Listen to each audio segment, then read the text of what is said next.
नमस्कार, सत श्री अकाल, आदाब। मैं आपका दोस्त जूनियर कमीशन अफसर Rajneesh Kumar, ex Indian army, और यह है आपका यूट्यूब चैनल आपकी आवाज़ रजनीश देहाती फौजी। दोस्तों, आशा करता हूँ आप जहाँ भी होंगे सुरक्षित होंगे और अच्छे कामों में लगे हुए होंगे। चैनल प्रतिबद्ध है आपको सच्चाई दिखाने के लिए, आपको सच्चाई बताने के लिए। भारतीय सेना का इतिहास बहुत ही जटिल रहा है, जो कि हमारे वेद पुराणों में भी देखने को जिसका जिक्र मिलता है।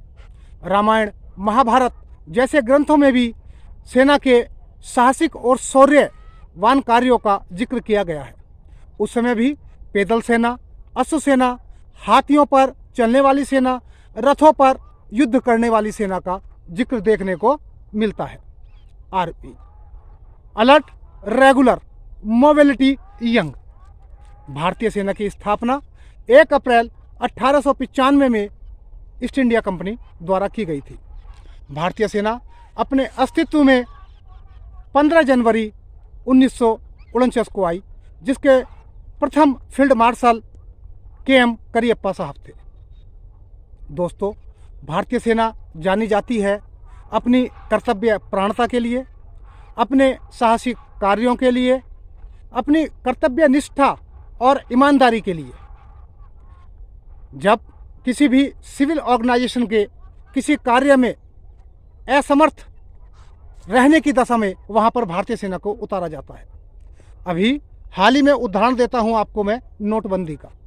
नोटबंदी के समय में जिस समय 500 और 1000 के नोटों की छपाई स्टार्ट हुई, तो वहाँ पर सभी सिविल ऑर्गेनाइजेशन ने हाथ खड़े कर दिए। वहाँ पर 400 भारतीय सैनिक, जेसीओस एंड अफसरों को तैनात किया गया। भारतीय सेना कार्य करती है स्वयं से पहले सेवा।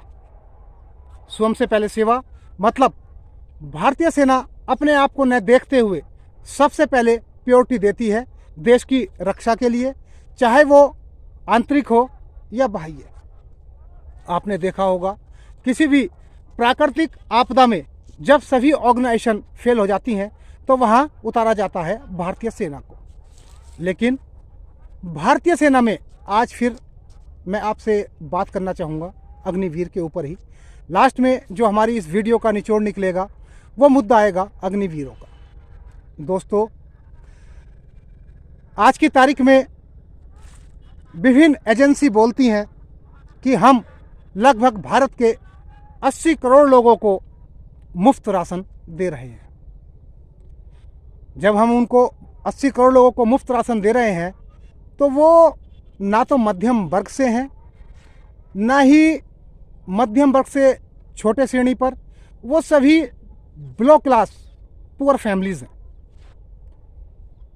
जितने भारतीय सैनिक एक सोल्जर के रूप में भारतीय सेना में ज्वाइन करते हैं, वो सभी बिलो मिडिल क्लास फैमिली के लोग होते हैं। बिलो मिडिल क्लास, अगर आप उनकी संपत्ति की गणना करो तो मुश्किल से 2 वक्त का भोजन उन लोगों को मिल पाता है, मुहैया होता है, बहुत ही मेहनत करने के बाद।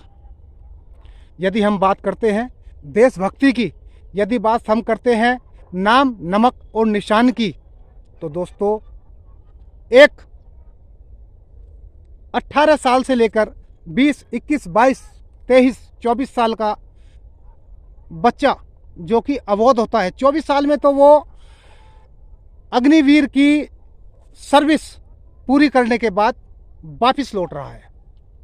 18 साल, 19 साल की अवस्था में जो बच्चा जिसने फौज ज्वाइन करी, उसको मालूम ही नहीं होता कि देश दुनिया क्या है।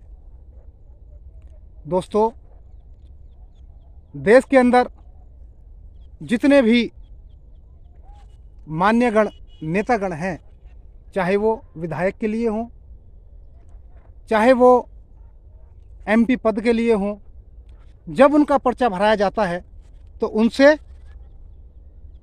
उनकी चल अचल संपत्ति की उसमें गणना की जाती है।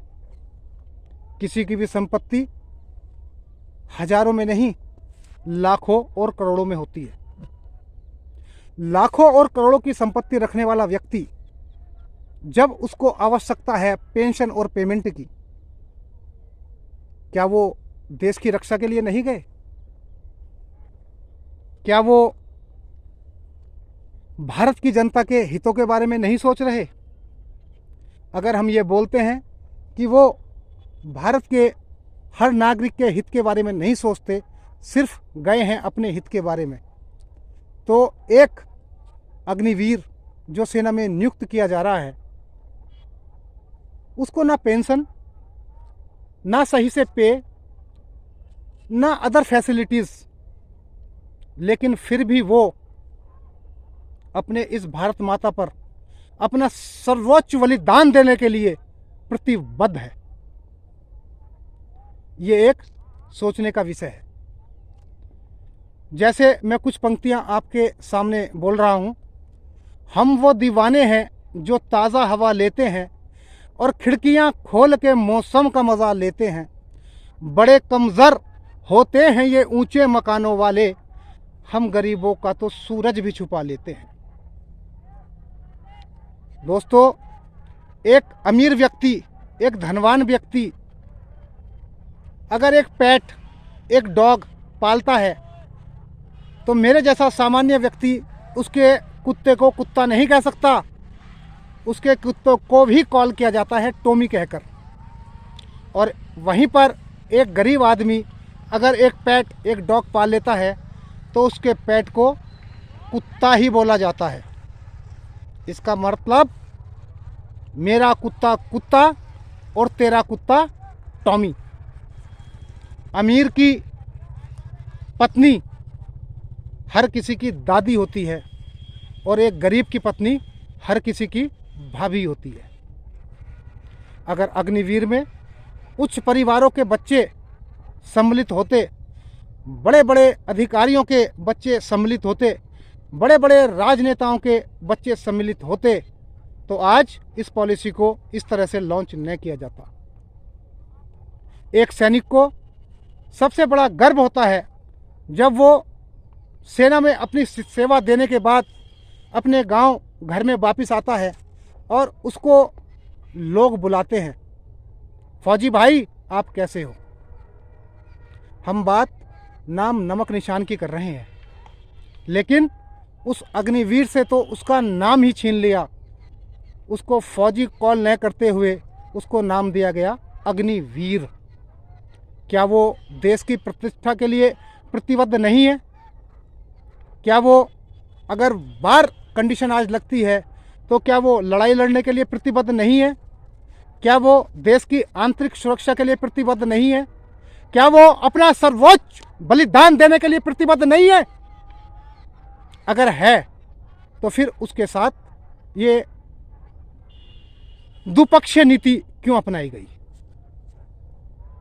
दुख होता है क्योंकि वो भी इस भारत माता की रक्षा करने के लिए गया है। दोस्तों, मैं जुड़ा हूँ इस मिट्टी से, जन्म हुआ है गांव के अंदर, पला बड़ा हूँ गांव के अंदर। मैंने वो परिस्थिति देखी है। भारतीय सेना में जब ज्वाइन एक अधिकारी हो या एक जवान हो, जब वो ज्वाइन करता है तो उसको सिखलाया जाता है उस पलटन के रूल, रेगुलेशन और नियम। उसको सिखलाया जाता है उस पलटन के आन मान शान के प्रति उसका क्या कर्तव्य होता है। उसको सिखलाया जाता है देश के ऊपर समर्पण की भावना। एक अधिकारी भी सेना में जब सम्मिलित होता है तो प्रथम कुछ महीनों के लिए उसको जवानों के साथ रहना होता है। वो जवानों के साथ इसलिए सम्मिलित होता है, उनके साथ उनकी बैरिक में रहना, उनके साथ उनके मैस में खाना, ताकि